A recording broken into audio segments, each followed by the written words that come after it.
Hiroyo Sato is Director of Instructional Design and Technology Services in the IITS group at Haverford, and Professor Fran Blaise is Associate Professor of Chemistry, also at Haverford. And just if you took a look at the agenda that was sent out by email, you've seen that the session is divided into 4 segments. And so I think Hiroyo and Fran will be pausing at the end of each segment to take questions. So if you have questions, go ahead and enter them into the chat so we can kind of quickly dive in there and address any questions along the way. And then also, of course, any at the end as well. So with that, I thank Fran and Hiroyo so much for being here and sharing this with us. And I'll turn it over to Hiroyo. Thank you, Liz. Thank you for joining us to talk about learning science in the classroom. I want to start our presentation by asking a question. So when you saw the title, who wondered, what is learning science? Or is this like science education? Anybody wondered about that? Like everybody was clear what learning science was? Really? Okay, so when I do the workshop, I usually get a couple of faculty members who come to my workshop thinking it's a science education, right? So I just wanted to talk a little bit at the beginning what learning science is, right? Learning science basically tells us how our brain works, and it helps us to design effective teaching and learning activities, right? For example, I want to ask you, who keeps journals at the end of the day? Nobody? A friend does, and I do. How about, even if you do not keep a journal, who reflect back on the event of the day in the evening? Just sometimes, right?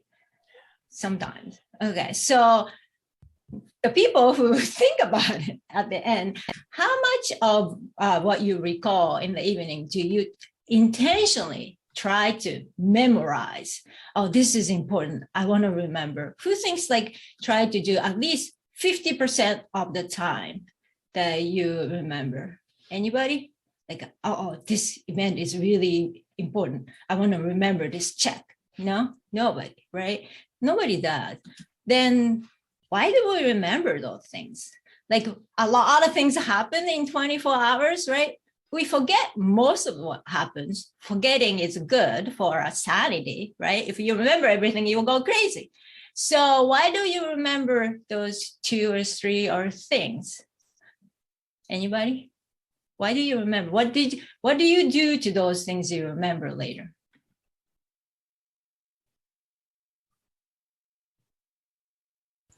I have to keep revisiting them. I have to keep. Well, I write it down personally, but B, I have to keep bringing them back up to try to get them set. So you thought about it a couple times. Oh yeah. Yeah. So majority of what we remember later is simply a byproduct of paying attention or thinking about it, right? So if we want our students to think about it, the best things that we can do is to give them deep cognitive tasks that they have to go through involving the things that you want them to remember. So the deeper our brain process information, the better we can remember, right? So this is where my favorite quote comes in. Memory is a residue of thought by Daniel Willingham. But when I do workshop, at the end of the workshop, I usually get this comment, most common comment. This workshop was great, but it seems like a learning science focus on recall and remembering. I want my students to remember and recall, but I really want them to be able to think. So I get this comment all the time. And this is where learning science comes in again. I want to talk about 2 kinds of memory, working memory and long-term memory. Working memory include short-term memory. Working memory is short-term memory plus you can manipulate a little bit with what you remember in short-term memory. And long-term memory is you remember for a long time. And I'm going to give you a test. It's a simple one to warm up, okay? It's a little early. I want you to remember 4-digit number, 4916 for 1 minute. What do you do to remember? Anybody? Repeat it, right? You repeat it. When you repeat it, where are you storing? Like when you're thinking about it, are you keeping in your working memory or long-term memory?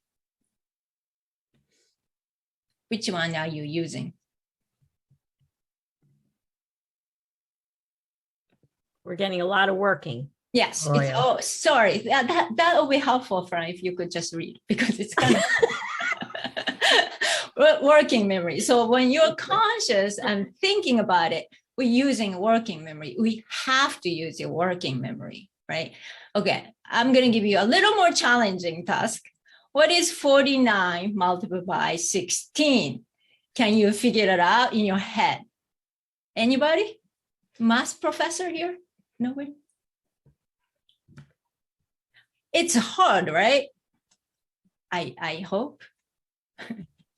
Why is it hard? Why is it so hard?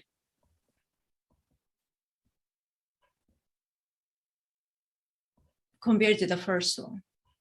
It's hard because you have to keep a lot of like numbers at once, right? And then you hit the limit of your working memory, which is very, very limited. Our current research shows about 4 is the average. So that means we can keep 4 units or 4 chunks of information in our working memory. That's average. Barbara Oakley, that I just love, she used this octopus with 4 legs for average working memory. But it varies. Some people have larger working memory capacity, and then some people have smaller working memory capacity, right? And then you might be thinking, Hiroyo, I got this. Our working memory is limited. But how about my original question? How about thinking? I want my students to be able to think, right? And so to think, you actually have to use your working memory, which is very limited. So what you want to do is you want to conserve your working memory as much as possible so you can use your very limited working memory for the action of thinking, right? By putting the fundamental information and skill that you need in your long-term memory, you can just grab it and you can conserve your working memory. I'll give you an example. What is 7 multiplied by 9? Can somebody just shout? Nobody knows the answer?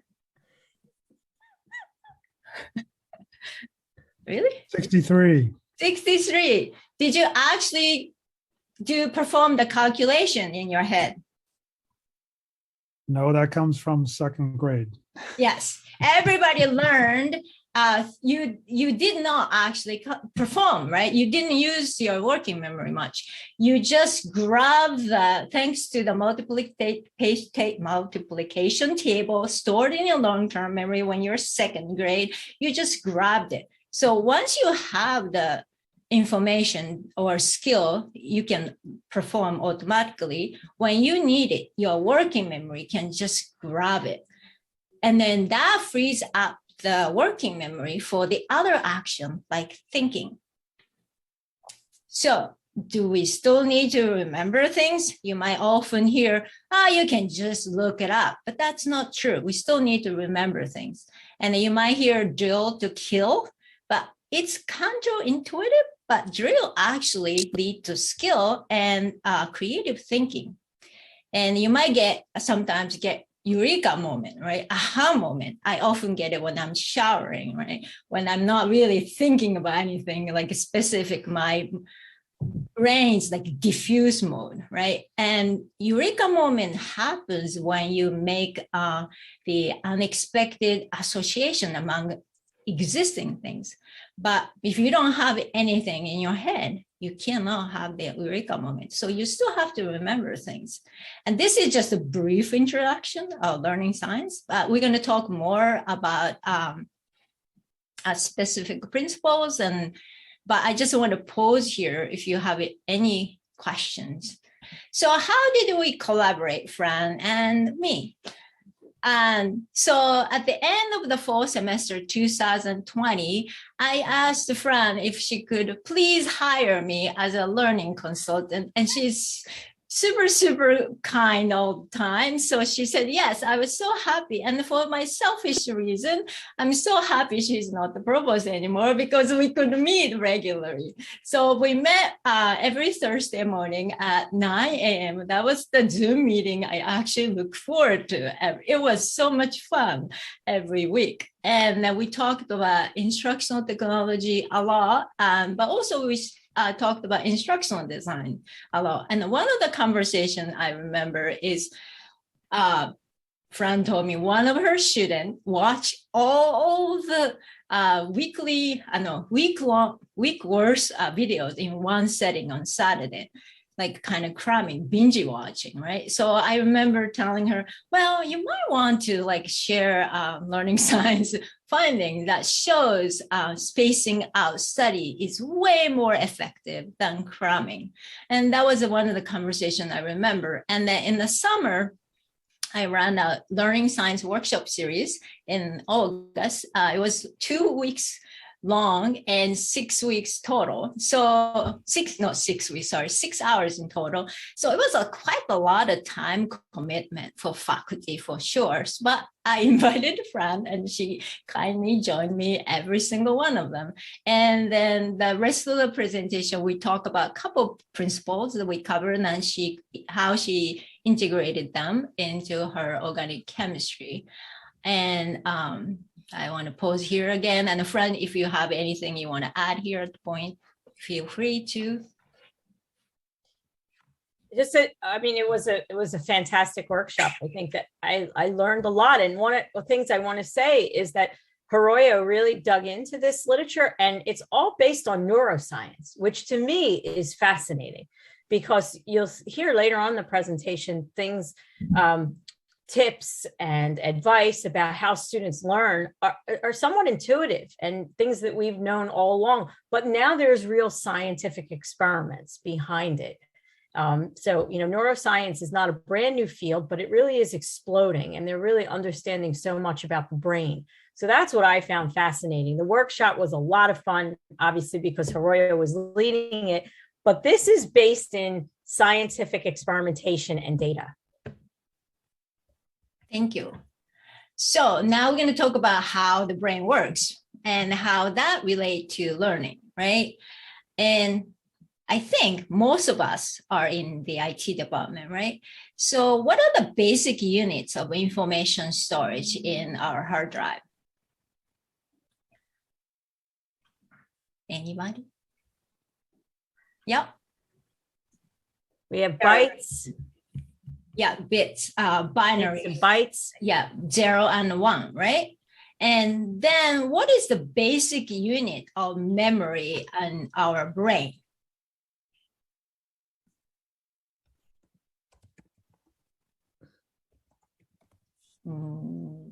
It's a cell, it's a neuron. We have about 86 billion neurons in our brain, but not the whole neuron. The neuron has like a kind of legs dendrite, and then at the end there are dendritic spines, right? And then when we learn something, what do these neurons try to do? Anybody knows? What's happening in your brain when you're learning something new?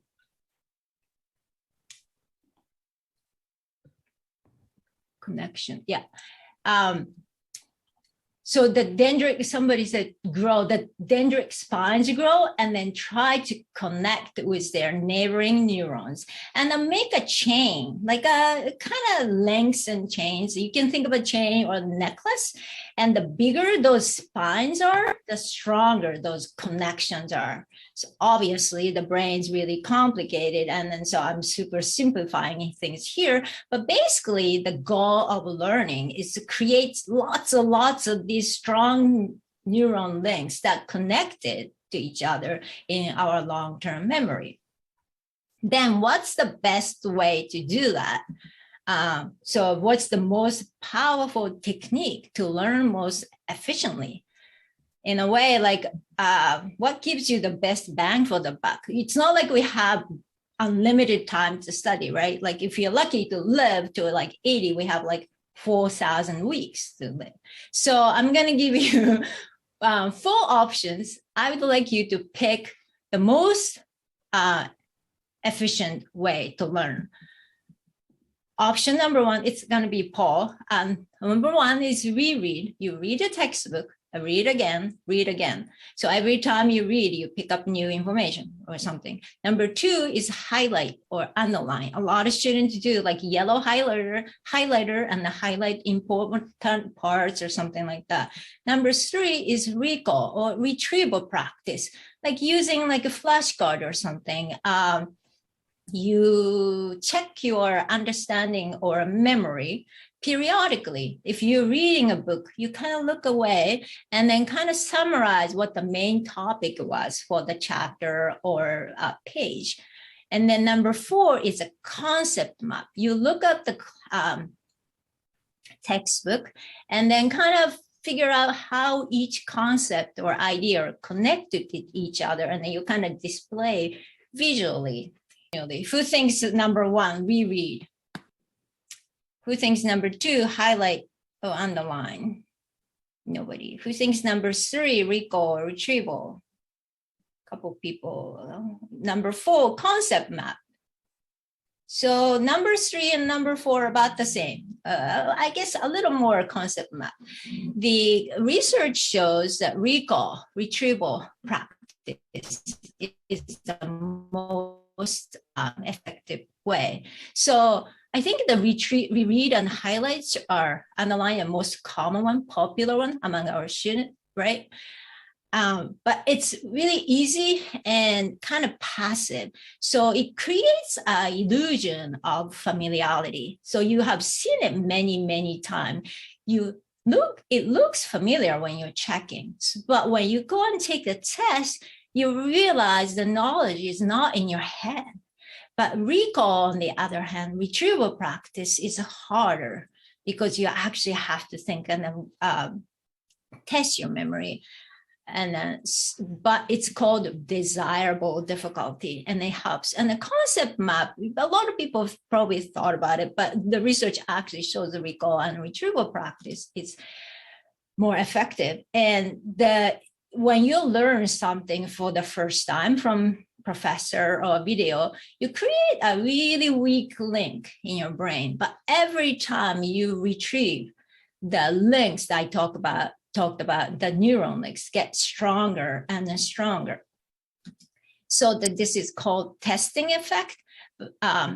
Known stakes or frequent quiz are very, very effective learning method, not assessment, but effective learning method. And when you combine this retrieval, really powerful learning method with other learning science principles, it gets even more powerful. One of them is spacing, like I talked about. So if you have 2 hours to study, how would you, if say like you plan to study, 2 hours for this exam, how would you plan it?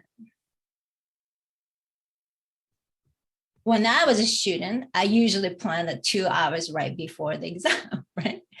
It's cramming, but it's not really an effective way to study because the neuron links that you create, it just disappears. It doesn't last long. If you want to spend 2 hours, it's better to spend like 15 minutes on Monday, 15 minutes Wednesday, and Friday and Sunday like that. It doesn't matter what day, but you just want to space out. Why is it more effective?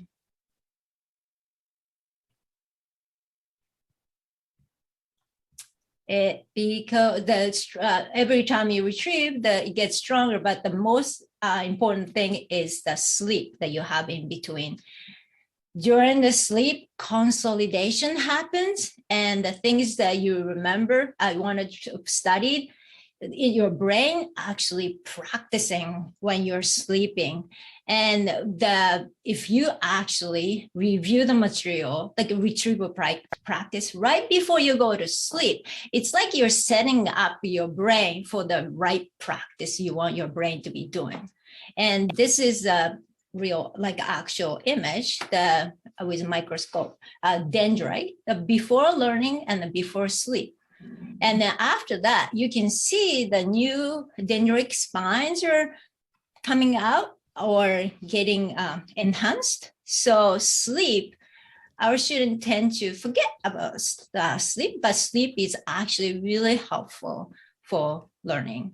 And another principle is focus mode and diffuse mode. I talked about shower, but to learn something, you really need to focus. That's a must. But when you get really, really stuck, you want to switch your mode of your brain, like a diffuse mode, go for a walk, take a shower, go for a bike ride, and to get really important, difficult concept like organic chemistry, you have to sometimes go back and forth, different mode. So if you wait to the last minute, you don't have to do that, right? So that's again, it's really important to cram to the last minute. And another thing is exercise. Who does exercise regularly? I know a couple of people who is why do you exercise? Why do you exercise, Fran? It relieves an enormous amount of stress, and I feel so good. And I'm getting old. I have. So exercise is good for your health, right? And the mood, but it's actually great for learning, for your brain. When you exercise, your brain produces BDNF, which works like a fertilizer in the brain. So those dendritic spines are like dense and longer when you exercise. So right after your workout is actually a prime time for studying. And lastly, interleaving versus blocking. Blocking is more common, I think. So for example, if you study one chapter, at the end of the chapter, you have like questions, right, from the specific chapter. But the better way is to bring all the material related, but confusing part from the chapter that you studied in the previous week or months or semester or even a year, and then you kind of mix them up. And this is again harder than blocking, but it's again desirable difficulty. Students get a lot of pattern recognition practice, and this leads to knowledge transfer. So the student will be able to use the knowledge or skill in a different context, not just the class that they learn. Now Fran is going to talk about how she incorporated these principles into her real organic chemistry course. Okay. So thank you, Hiroyo. Is it okay to begin now? Is that all right? Sure. Okay. So as Hiroyo said, I've been partnering with her for a number of years, but really intently, starting in winter 2021, a year ago, when I had to teach organic chemistry fully remote. I had 85 students enrolled in the class, and I could not teach in person. I did have what we call recitations, in which they were broken down. The students were in smaller groups, but I only met with them for 1 hour in person, all of us masked, socially distanced in small groups. So Hiroyo was a tremendous help in trying to figure out, and and I'm an old dog, so I had to completely retool to do this. So just frequent reminders to the students about what they needed to do. And Hiroyo helped me. We created what we called weekly roadmaps, where I would say, this is what you're going to need to do this week. You're going to read this chapter. You're going to do these problems. By Wednesday, you should have these problems done. By Thursday, you may want to think about, starting your quiz. By Friday, you should have completed the quiz. Every week I had a roadmap, putting guardrails for them. So that's, and frequent reminders, please get some sleep. Please take breaks. Please don't view the videos in one sitting and watch, 3 hours of organic chemistry on a Saturday afternoon. That will hurt your mind. It will hurt your brain. And then the next one is problem of the day. They love that. I would begin each lecture saying, let's do a problem together. I was recording it. And so they would watch me solve an organic chemistry mechanism or do an organic synthesis. And I'd say, now let me think, this is how I would do it. And I would interleave, as Hiroyo mentioned, I would bring in past material and say, oh, you remember we learned this. Let's apply that. Let's do that. I would give weekly quizzes so that they then had practice to drill the material and et cetera. I would set aside 1 day a week. It could be the recitation. It might even just be, one recorded video where I would just do what we call boot camp and do problem after problem after problem to get them to practice and practice and practice. I love the word practice. We're from Philly, Allen Iverson, practice. It's all practice. We're talking about practice. And that's how you reduce memorization. And also Hiroyo helped me with this. This was revolutionary for me. The hard start to take home exams. I could not give in-person exams. So that was, heretical. We always used to give in-class exams, orgo, intense class. You want to make sure that, they don't freak out, blah, blah, not possible. And I would always tell the students, when you take an exam, answer the easier questions first. So the ones that answer those first so you get those points. Then go back to the ones you're stuck on, try to write something down. You'll get some partial credit. Hiroyo, after all this learning science, said that's not really a good way to do it. What we did is we gave the students take-home exams and we told them, look over the entire exam. I told them, read all the questions and see which ones you can answer, but look at the hard ones. Look at the ones that are giving you the most difficulty where you don't know how to answer them, but at least read them. They were allowed to take the exam in 2 sittings, only 2 sittings. They were on the honor code. They were not allowed to look in their book or notes. And we trust them at Haverford that they obey they adhere to the honor code. They had 24 hours to take that exam in 2 sittings. And what that does then is it gives them time to think and to sleep on it, to go for a walk. And I don't know if that's happened to you, but especially as I age, it happens to me all the time where I take a break, I go for a walk, I step away, and then I think, oh, now I remember what that is, or, oh, now I remember this, or now I figured out how to solve it. When you take a break sometimes or sleep on it, you wake up and bam. I mean, the shower is the best place for me to think. So that's what I told them, take a break. And then maybe the difficult question answers will come to you. The easy ones you've got, but the difficult ones will come to you. So I think that's it, Hiroyo. Yeah. In addition to like a million other adjustments I had to make to teaching online. The last point is inclusive pedagogy, helping all students to learn.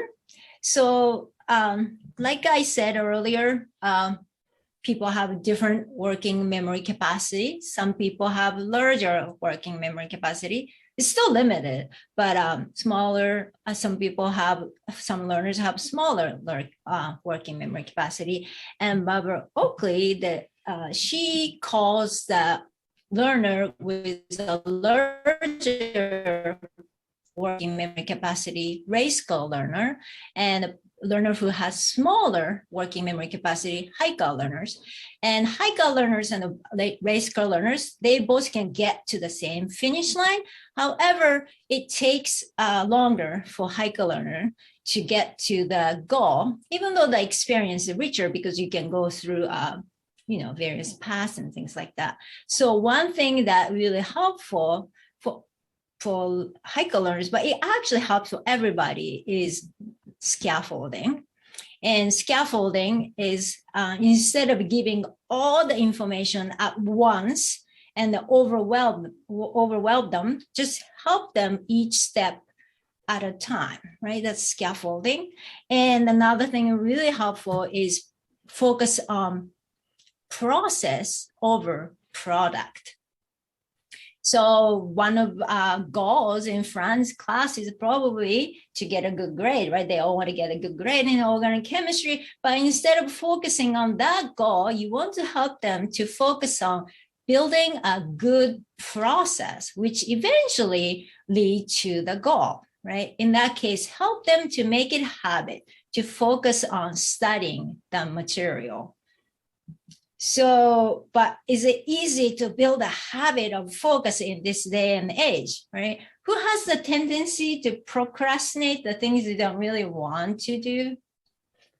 Nobody. Oh, Mike Jones. Some people do, right? I think some of our students do, and some of us do. But why do we procrastinate? Mike, why do you procrastinate the things you have to do, but you don't want to do? Oh, I don't know. There are typically things that are difficult or unpleasant. So you feel pain, right? So what's happening kind of is when we procrastinate because just to think about like, oh, I had to study organic chemistry, or I had to do something you don't really want to do, but you have to do. The part of your brain that sense pain, insular cortex, that's older part of the brain, kind of feel the pain. But as soon as you switch your focus to something you like checking email or Twitter or whatever, the pain goes away and then you feel happy, actually. So when your brain thinks it's happy, your brain thinks it's a good thing to procrastinate. But as we all know, procrastinating, waiting to the last minute, you pay the price. Right? The neuron links, the dendritic spine, it just goes away. It doesn't stay long. However, there's a good news. What's the good news? Anybody knows what the good news is? Am I the only one who is excited about this stuff? You can tell I'm obsessed about learning science. The good news is procrastination is a habit. So just like any other habit, there is a way to get rid of this habit. And the secret is, does anybody know? No. And it says practice makes perfect. A reward after you do it, after you make yourself do it? It's Pomodoro. Yeah. What's Pomodoro? What does Pomodoro mean? It means tomato. So you might be ready to go to grocery store to get a lot of tomatoes, but not quite. It doesn't actually have to be tomato. It could be any timer, right?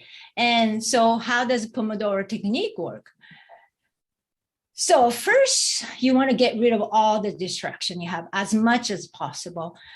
For optimal learning, to avoid any distraction is a must, and you have to focus to learn something. And first, you set the timer for 25 minutes, right? It doesn't have to be tomato. I use these like really plain timer that works like great. And then you set the timer 25 minutes, and then you focus for 25 minutes for the task in front of you. You do not want to switch your task. Like don't open new tab and read New York Times or something like that, because switching task is like, you can think about like restarting your computer. It takes time for your brain to go back to the state where it was before you switched your task. And then for the neural links to be created, it does need certain time. So you gotta focus at least 25 minutes. And then when 25 minutes is over, you set the timer for 5 minutes and then relax your brain. And you are probably tempted to check email or something. But if you do that, your brain will be focused on that task. So you want to avoid that. It's great to, if you could move around and like do push-up or something, and or drink a cup of tea. Just let your brain focus. no focus, or relax 5 minutes. And then you go through the cycle again, 25 and 5, 25 and 5. And then you do like 3 or 4 times. And then you can call it a day for that. Or if you want to do longer, take longer, like 30 minutes break or so, and then do another cycle. And that's the Pomodoro technique. And why does it work? Because you know that break is coming in 25 minutes. It really motivates you to focus. And like I said, it's really important to change the mode of your brain, focus mode and diffuse mode, and focus mode and diffuse mode, to get the like insight or aha moment and things like that. So it's really important to relax your brain. And it's good to like stop, give a pause to working memory instead of keep adding new information. So this brief break really helps for you to actually learn. And then, as I said, to learn anything, you gotta focus, and it will allow you to focus. And so these are the reasons. And then now Fran is going to talk about, well, she mentioned already a little bit, but the roadmap that you mentioned a little bit. So this was, thanks, Arroyo. I'll be brief with this. This was from this fall semester. Even though I was actually teaching in person, I still use the same techniques and, tools that Arroyo and I had worked on. And so this is from this September 21, this past fall. And it was the beginning of the semester. And this is exactly, what a roadmap looked like. It's not exciting. I'm not the most creative. But I just said, by Tuesday, plan to go to lab orientation this week. It doesn't matter which day you attend, you have to go. I highlighted in red what I felt they had to do. Finish reading the chapter. By Thursday, you should read the next chapter and submit your quiz to Moodle. By Friday, continue diving into the new chapter and start those problems. And they had problem sets due on Sunday evening. And I said, complete problem set 2, submit by 11 p.m. Get ready for your first lab next week. You're going to make a metal complex. It's going to be fun. It was that kind of thing. And many students told me that this was helpful, that they then, I know that this, that on our campuses, we have students who have, special learning needs and need to be organized, have learning differences. And they said that this was really helpful in keeping their Google calendars up to date, figuring out what they had to do and when, organizing their time. So I will continue to do this spring semester as well.